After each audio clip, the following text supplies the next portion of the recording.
Olá, bem-vindos a mais uma edição do Isto é Sua História. Me chamo Pedro Straz e hoje recebo o Fredson Carneiro, da LA Educação. Empreendedor desde a infância, ele está revolucionando o setor educacional e mostra aos jovens que empreender também é um caminho de resiliência. Fredson, é um prazer ter você aqui conosco hoje. Muito obrigado, Pedro. Prazer é todo meu. Ótimo. Você pode contar pra gente um pouco do começo da sua trajetória? Como foi seu caminho até começar a empreender? Você começou a empreender muito cedo e você nasceu na Bahia e foi criado nas periferias de São Paulo, é isso? Exatamente. Contra os contrapontos, né, de uma sociedade normal, Pedro, eu tive uma infância muito humilde, né? Meus pais, minha mãe é costureira, meu pai é um pedreiro. Desde cedo meu pai teve que sair, né, lá da nossa casa, onde a gente morava lá em Capim Grosso, bem no sertão da Bahia. E meu pai teve que ir para São Paulo, né, para poder conseguir sustentar a família, né? 4 filhos, 4 crianças, então meu pai teve que ir muito cedo para trabalhar. Minha mãe ficou lá na Bahia, juntamente com os filhos, até o meu pai conseguir juntar um dinheiro e comprar uma humilde residência na periferia de São Paulo, né? Mais especificamente numa comunidade chamada Jardim de Abril, aqui em São Paulo, capital. Pois bem, desde a minha infância, o meu único interesse, meu objetivo sempre foi empreender, tá? E isso já a partir dos 12 anos de idade, onde lá em São Paulo, como é muito comum ter feiras livres, então eu com 12 anos de idade, eu fazia carreto, né, na feira, levando as compras de senhores de idade, senhoras, enfim. E aí naquele momento eu comecei a perceber que eu tinha muitos amigos, né, coleguinhas que queriam também ganhar o seu dinheirinho para poder ajudar em casa. E com isso, eles não tinham coragem de abordar, não tinham coragem de conseguir, né, o carreto para poder ganhar o dinheirinho. Então, com 12 anos de idade, eu já comecei a entender o processo de intermediar negócios. E aí, com 12 anos, eu juntava meus amigos, uns 3 ou 4, e eu abordava as pessoas na feira para poder oferecer o serviço de carreto e os meus amigos que faziam o serviço. Então, eu compartilhava o ganho com eles. Então, ali eu já comecei a entender que o empreendedorismo fazia parte de mim, porque eu gostava de organizar, eu gostava de liderar, eu gostava de fazer uma renda, né, através de empreendimento próprio. Então, seguindo aí aos 16 anos, eu abri um segundo negócio. Um amigo meu, na época, comprou uma câmera digital, né? Na época, até lembro, 4 megapixels. E eu vendo ali na periferia onde eu morava, que muitas pessoas tinha muita vontade de ter um DVD de sua festa de aniversário, de ter ali um CD, de ter imagens. Eu comecei a fazer filmagens, né? Então eu montei a segunda empresa chamada Estúdio Flash Arts, né? Ainda com 16 anos. Não tinha nenhum tipo de noção de gestão, de tabela de preços, mas enfim, eu tinha a certeza que eu queria montar a minha empresa. Então, mesmo aos trancos e barrancos, segui com essa empresa por quase um ano. Obviamente, acabou não dando certo, porque eu levava muito calote. Eu fazia mais por amor do que pelo dinheiro, mas, obviamente, o meu serviço já estava ficando gratuito e aí eu entendi que eu estava no caminho errado, né? E a minha vida mudou, Pedro, na verdade foi quando eu tinha 12 anos ainda, eu entregando panfleto no semáforo e encostou um carro muito bonito, na época eu não lembro, era um carro importado, não sei se uma Lamborghini, uma Ferrari, enfim, mas um carro muito bacana. E eu entregando um panfleto ali, porque eram os meios que eu tinha para poder ter uma renda em casa, né, ajudar minha mãe, meu pai, e um senhor de idade, aparentava ter ali uns 60 anos, ele abriu o vidro e falou para mim assim: ô garoto, você é muito jovem, por que você tá aí trabalhando, vai chover, cadê seus pais? Então ele começou a me indagar, e aí eu falei para ele que eu estava trabalhando, porque meu sonho é ter minha própria empresa, então eu tinha que começar muito cedo. E aí ele falou: tá, mas você estuda? Aí eu falei: sim, estudo, mas aqui eu tô fora horário de escola. E aí ele falou: ah, então tudo certo, tá bom. E aí, quando ele foi levantar o vidro, eu falei para ele assim: o senhor pode me dar uma dica de como eu posso fazer para poder chegar ao seu nível, para poder ter esse carro que você tem? E aí é o que eu falo para todos, né? Que é um momento que mudou toda a minha trajetória. Que ele falou assim: garoto, é o seguinte, você só tem 2 caminhos para poder ter, né? Ser rico, dar uma vida melhor para seus pais. O caminho, ou você começa a estudar muito para fazer medicina, ou você aprende a vender. Porque a venda é uma arte que são para poucos, né? Então, com isso, aí eu falei: ah, muito obrigado, né? Então a minha cabeça já começou a formatar o que eu precisava fazer. E a medicina, para mim, né, um garoto de origem do sertão da Bahia, morando na periferia, obviamente eu não tinha os melhores estudos. Então eu comecei a formatar na minha cabeça o que era vender. Então, foi ali que os primeiros passos de mudança da minha trajetória. E o engraçado é que quando ele estava indo embora, eu falei assim, muito obrigado. Aí eu falei assim, o senhor é médico? Aí ele falou, não, eu sou vendedor. Enfim, então a partir daquele momento ali, a minha vida mudou. Eu entendi que para conquistar as minhas coisas, eu precisava aprender essa arte da venda. E foi a partir dali que eu comecei a estudar, a pesquisar. E todos os meus novos empreendimentos, eu pensava sempre em vender. Então, depois dali, Pedro, muitas coisas aconteceram na minha vida, dificuldades em casa, dificuldade financeira. A gente sabe que a vida de um jovem da periferia não é simples, não é fácil, são muitos desafios. E com isso, aos 17 anos de idade, outra mudança na minha vida, né, mudança de chave. Através de um programa do governo estadual de São Paulo, eu consegui entrar no Banco Bradesco, através de um projeto chamado Jovem Cidadão, onde até hoje eu sou muito grato por esse projeto do governo. E ali eu consegui entrar no Bradesco, ser estagiário, e então eu ajudava lá fora, né? Coletinho vermelho, ajudando as pessoas a manusear os caixas eletrônicos.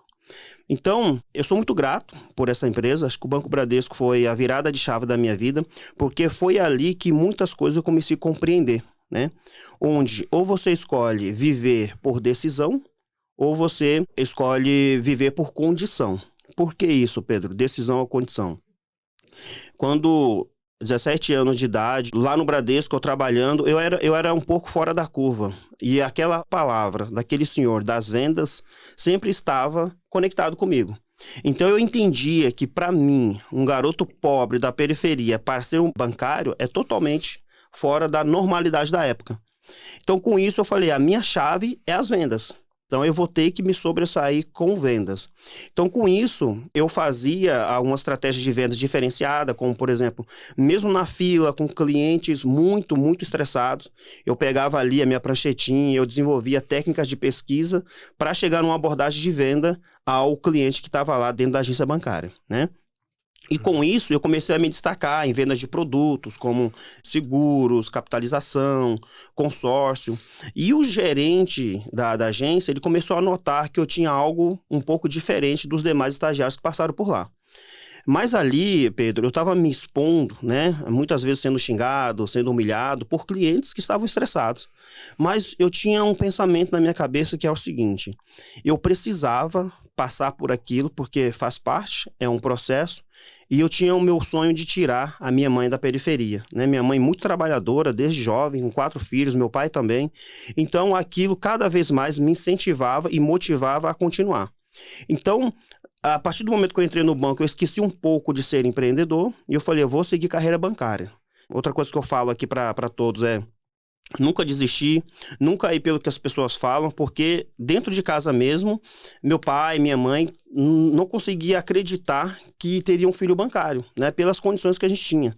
Eu não tinha estudo, estava no ensino médio, né? Estava no último ano do ensino médio, então eles não acreditavam, né? Se meu pai e minha mãe não acreditavam, quem mais poderia acreditar em mim? Então, com muita perseverança, continuei com o meu trabalho firme e forte, até que veio o terceiro momento, né, de tomada de decisão, que eu acho que foi a chave de virada para o meu sucesso.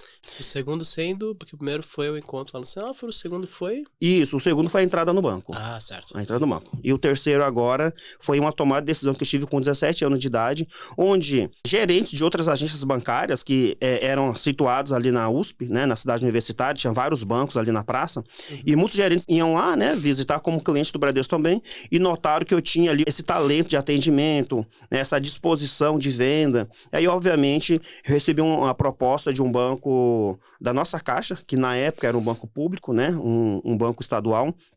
E o gerente foi lá, foi atendido por mim, e ele fez uma proposta muito interessante para mim. Ele falou, garoto, olha, eu gosto do atendimento, eu venho aqui sempre, eu tenho uma proposta para você. Vem trabalhar comigo no Banco Nossa Caixa, porém é uma empresa terceirizada, onde o salário, lembro muito bem na época, era quase R$1.500. Salário esse, Pedro, que o meu pai, por exemplo, nessa época, ele ganhava cerca de R$1.300 por mês sendo pedreiro. Então, para mim, ia ser uma mudança muito grande na estrutura familiar, na ajuda, né, do orçamento familiar. E com isso, no Bradesco, eu ganhava R$300 por mês. E aí foi o momento da decisão, onde eu cheguei em casa, falei para os meus pais, né? Obviamente eu fiquei feliz pela proposta, porque ali eu entendi que o meu trabalho estava dando certo. O meu trabalho estava sendo reconhecido por outras pessoas, né?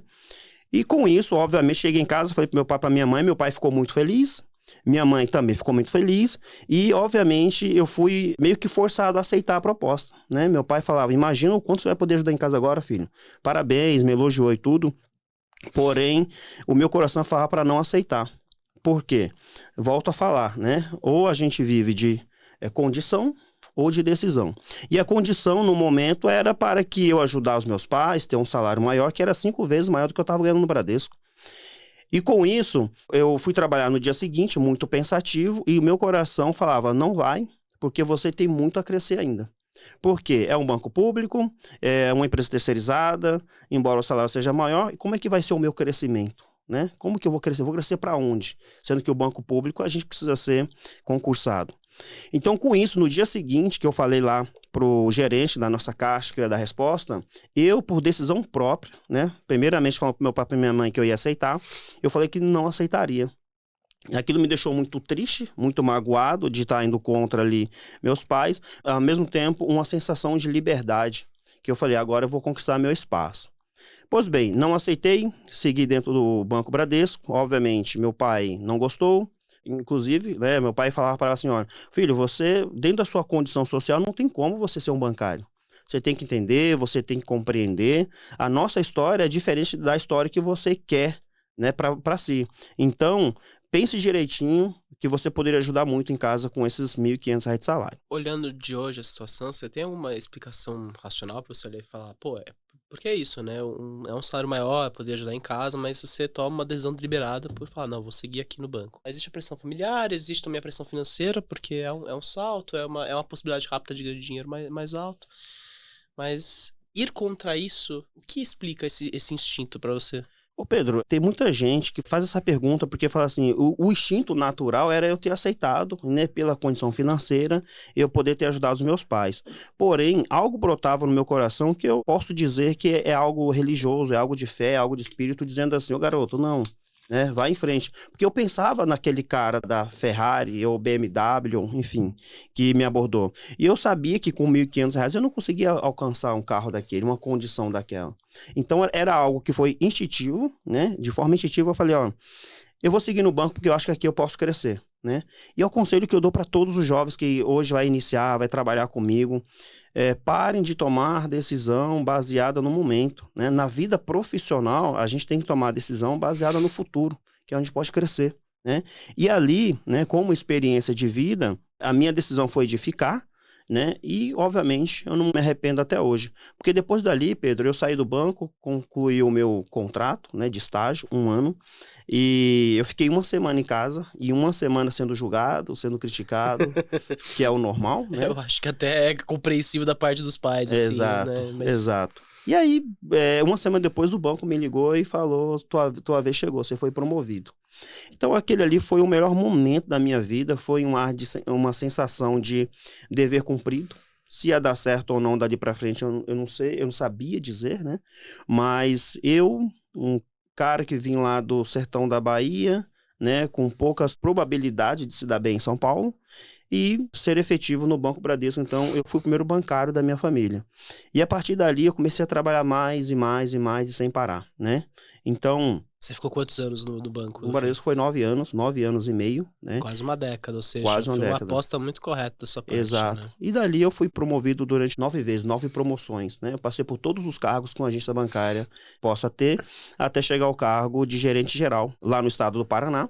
Foi um outro momento de decisão muito difícil, enquanto eu estava crescendo aqui no banco. Inclusive, os gerentes falavam que eu era um garoto muito prodígio, pelos resultados, né? Pelo meu empenho. E aí, com 22 anos de idade, eu tive a oportunidade de ser gerente do banco, porém no estado do Paraná. E aí, como é que seria mais essa decisão de eu sair da casa dos meus pais, ir para outro estado, sozinho? Porque até então ganhava muito bem, né, mas eu não tinha condições ainda de comprar uma casa, né, de estabelecer uma nova vida para os meus pais em outro estado. Mas com a cara e coragem eu fui, sem medo, ser feliz. Isso quando? Em que ano? Foi em 2011. Nossa. 2011. E aí fui para lá, para o Paraná, um estado maravilhoso que me acolheu muito bem. Continuei crescendo dentro do banco, e lá fui como gerente administrativo. Depois eu fui promovido a gerente de contas pessoa jurídica. E aí, nesse momento, eu já tinha condições de levar os meus pais para o Paraná. E é onde eles foram lá para o Paraná, gostaram. E a gente conseguiu comprar uma casa lá para meu pai e para minha mãe. E aí foi onde a gente literalmente saiu da zona periférica e a gente foi morar numa casa considerada muito boa, né? Na cidade de Astorga, lá no Paraná. Então ali foi um novo momento, né? São momentos que eu comecei a parar e falar, valeu a pena tudo, né? Cada decisão tomada. E o detalhe, Pedro, eu não precisei de muito, eu só precisei tomar decisões. Que é o que eu falo hoje, que é o que eu incentivo, que é que eu motivo jovens a tomar a decisão correta, né? Mesmo que não seja a decisão esperada por muita gente, porque são poucas pessoas que estão preparadas para serem apontadas.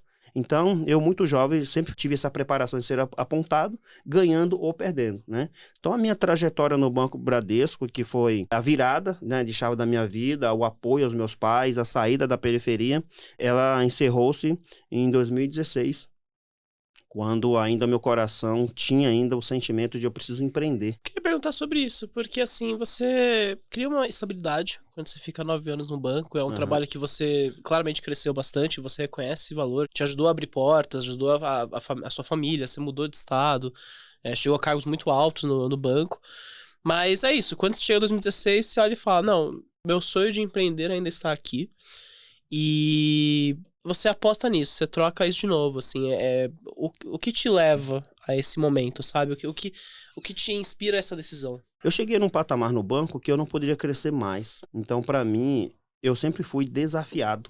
É por isso que eu fiquei 9 anos e meio, 9 promoções, que todas as funções que eu assumia, eu queria ser desafiado para poder crescer cada vez mais. E quando eu cheguei no estágio de gerente geral, não teria mais como eu crescer, né? Então, eu entendi que era o momento de eu empreender para eu continuar uma trajetória profissional que o banco não ia mais me proporcionar. Talvez foi uma decisão muito difícil, na verdade, foi aonde girou a roda gigante. Sabe quando você está lá em cima, todo mundo te admirando, o gerente geral, ajudando todo mundo, e aí você toma a decisão de sair, aí pronto, vem lá os apontamentos novamente, da família, de amigo, né?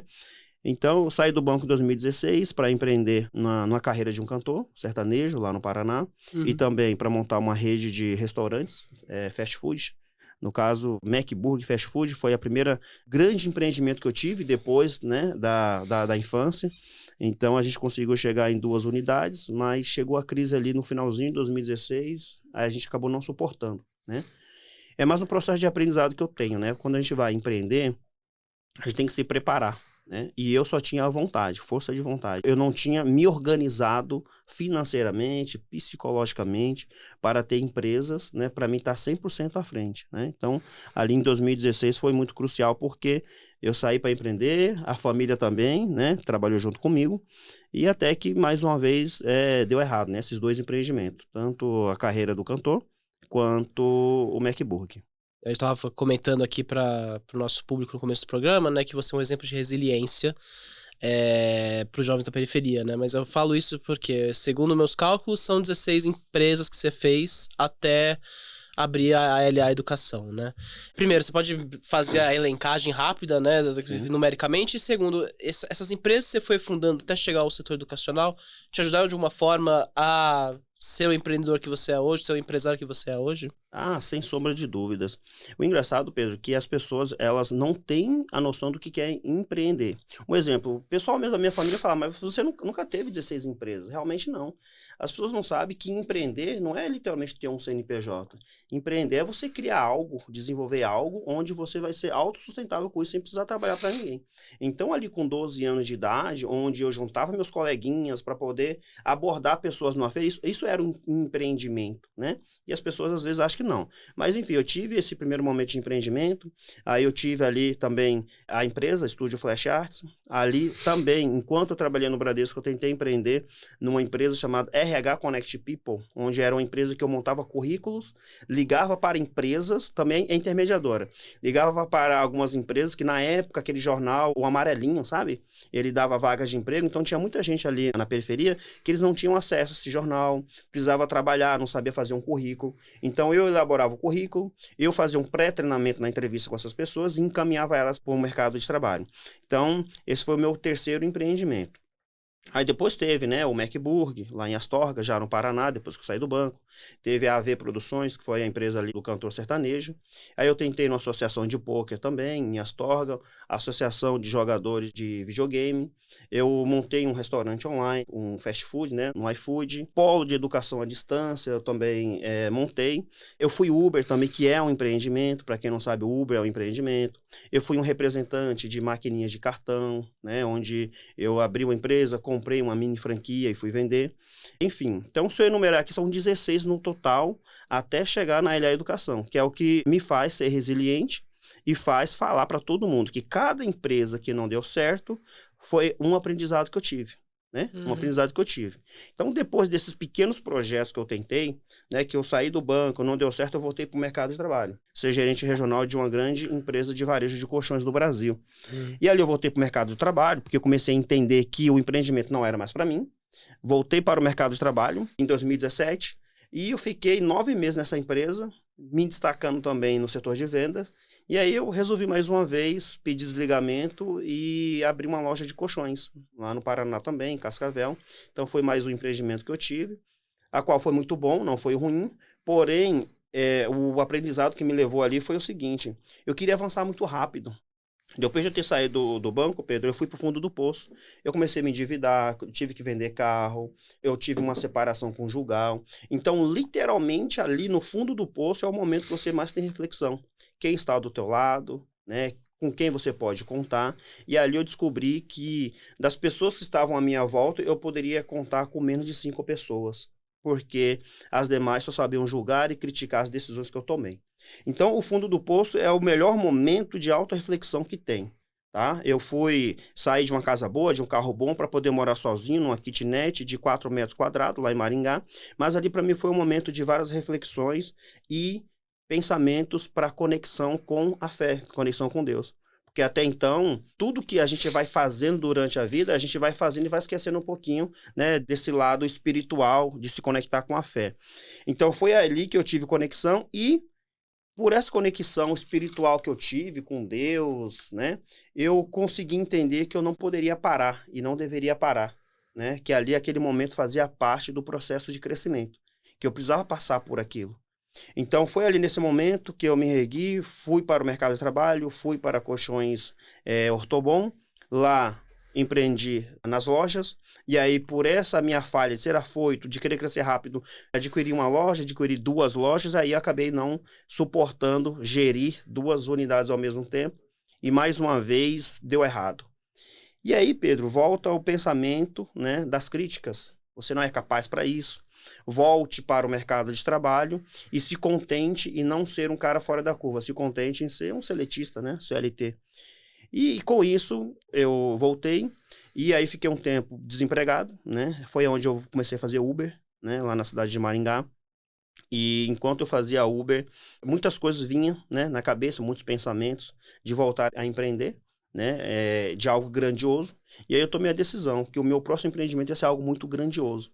Ia ser algo que eu ia poder mudar a vida das pessoas, ia ser algo que eu poderia literalmente mudar a história da minha família novamente. Ali então, já com filhos, né, e esposa. Como é que você entrou no setor da educação, assim? Então, como é que você descobriu e que passo você tomou ali para entrar? E como é que você chegou à ideia de fundar a LA Educação? Ah, Então, bacana. nesse processo, né? Então, assim, que você fala, né? Você entra no fundo do poço, o sonho de ser empreendedor, ele é atormentado ali por várias inseguranças, né? Então, Isso. como é que você chega nessa ideia e você cria o grupo? A história, quando eu estava lá no fundo do poço, né?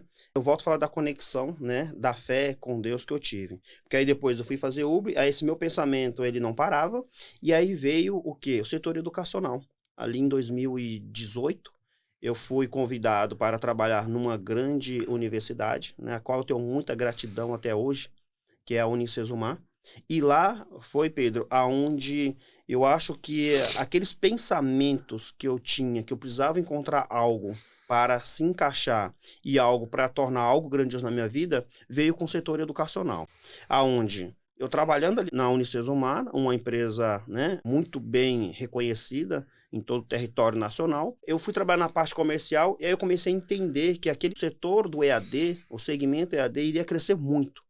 Iria crescer e eu, introduzido naquele ambiente, eu verificava que eram poucas pessoas com perfil comercial e de vendas.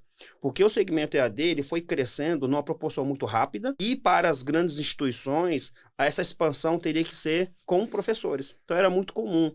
Você era professor de uma instituição, queria abrir um polo EAD, então a outra instituição que estava em expansão oferecia uma unidade educacional para você tocar. Então, quando eu fui lá para a Unicesumar, lá no Espírito Santo, que foi a regional que eu gerenciava, que não estava com resultado muito bom, eu fui lá para fazer um diagnóstico e voltar lá para a instituição para dizer o porquê a instituição lá no Espírito Santo ela não desenvolvia tanto. E aí eu tive uma rápida análise e entendi que os polos eram geridos por professores. Tá? E nada contra os nossos queridos professores, mas professor, ele sabe dar aula, sabe mudar a vida dos alunos, mas vender não é a praia deles. Então foi aí que eu tive esse diagnóstico, eu fiz uma mudança radical lá no estado, trocando alguns gestores, fazendo expansão de novas unidades com pessoas vendedoras, aí o resultado foi lá em cima. Então a partir dessa mudança de resultado muito radical, só com esse movimento que eu fiz, eu entendi que eu poderia ajudar muita gente nesse setor educacional. Foi aonde eu falei, eu preciso criar algo aqui para ajudar essas pessoas, para ajudar esses pequenos empresários do setor educacional. Então ali, na minha cabeça, em 2019, já comecei a formatar a ideia de uma associação de pequenos empresários educacionais, que seria a ideia principal que a LA Educação seria. Tá? Mas lembrando que até ali o nome não seria LA Educação, seria uma empresa para ajudar pequenos empresários do setor educacional. Pois bem, passando a Unicesumar, eu tive um convite para trabalhar na PUC de Curitiba, também no EAD, a qual foi uma escola muito bacana para mim. E passando um ano pela PUC, mais uma vez veio a oportunidade de empreender através de consultoria. Eu tendo relação com centenas de polos, empresários, eles precisavam da minha ajuda, né? Eu tinha saído da Unicesumar, fui para a PUC, aí eu comecei a fazer consultoria para alguns polos, né, de grandes instituições como Unip, Cruzeiro do Sul, enfim. E aí eu tive mais contato com esse mercado, já de outros ângulos, outros formatos de trabalho, né? Então, as principais instituições do Brasil, eu já tinha conhecimento de como era o processo. E tinha conhecimento também de como que é a vida do pequeno empresário. São os donos de polo. Todo o meu respeito, porque esses empresários, eles não são evidenciados em amostras de grandes números, como, por exemplo, o setor educacional EAD, ele fatura bilhões e bilhões e bilhões. Grandes instituições, elas são referenciadas, elas comemoram, mas eu não vejo elas agradecendo ou evidenciando o trabalho que é feito lá na ponta, que é feito pelos polos de educação à distância. Então, ali em 2020 voltei a empreender de novo, eu fui convidado por um empresário, né, tem muito meu respeito, o Josmar Maia, a gente fazia uma sociedade de abertura de alguns polos EADs, a qual eu teria o cargo de diretor e seria sócio também da empresa. Pois bem, segui o projeto, fiquei com ele ali durante quase 3 anos, porém me chamava para algo maior. E esse período que eu passei com ele, aprendendo, desenvolvendo na questão de ser diretor e não mais um gerente ou um coordenador, eu comecei a escrever como que iria funcionar a LA Educação. Aí, ali sim, o nome já era formatado para ser LA Educação. E aí, em 2022, foi um momento muito importante na minha vida, que é onde eu tive uma proposta de um parceiro desse grupo que eu trabalhava para ir morar em João Pessoa, na Paraíba, e lá eu seria diretor, né, comercial de uma instituição que tinha um potencial muito grande, porém ela não estava conseguindo fazer penetração no mercado educacional. Por ser uma faculdade pequena, mas com potencial muito grande, aí juntou a minha vontade, o meu desejo, com a necessidade, né, do empresário e professor Wilton Freire, que também tem muito o meu respeito, um cara que eu tenho uma admiração muito grande pelo formato de gestão. Então, eu levei para o professor Wilton a ideia da LA Educação, de como seria, qual seria o formato de captação de parceiros, qual seria o formato de negociação, que teria que ser diferente do que o mercado já oferecia. E ele aceitou já de pronto, e aí, graças a Deus, a gente teve êxito muito grande, né? E a faculdade Unicorp, ela teve um crescimento muito acelerado pelo Brasil todo, e hoje é uma marca muito referenciada no setor educacional, através desse trabalho que eu fiz, esse projeto da LA Educação, E aí, eu fazendo o meu trabalho lá, e no finalzinho de 2023, eu entendi que a minha missão lá já estava cumprida, e aí foi aonde eu me dediquei 100% à LA Educação. Você pode falar um pouco mais sobre o método da LA Educação? Você diz que ele é um método revolucionário, que está mexendo com o setor educacional e até está dando certos abalos ali com alguns grupos educacionais. Você pode falar um pouco mais sobre isso? Claro, claro. Lembra da minha história de 2012, da intermediação, Pedro? Basicamente é isso, tá? Eu consegui entender o processo, né, de intermediação no setor educacional que até então não existia, né? O setor educacional é um setor muito próspero, muito em crescente, porém com muitas dificuldades para o pequeno empresário, tá? Então, qual seria, né, o método, né, que foi desenvolvido pela educação e realmente está abalando um pouco aí o cenário educacional, porque é um método diferente. Então, por exemplo, hoje um empreendedor da área, quando ele vai se afiliar e ser um polo educacional, ele tem uns ganhos muito limitados, né, que normalmente varia entre 20% a 40% de ganhos. Então, imagina você, Pedro, você monta uma empresa, você tem funcionário, você tem ali várias despesas numa unidade, aí você vende o produto e você ganha só 40% desse produto, né? Então, eu entendia ser um repasse muito pequeno, e essa sim foi a principal dor dos pequenos empresários educacionais, o pequeno repasse que ganha.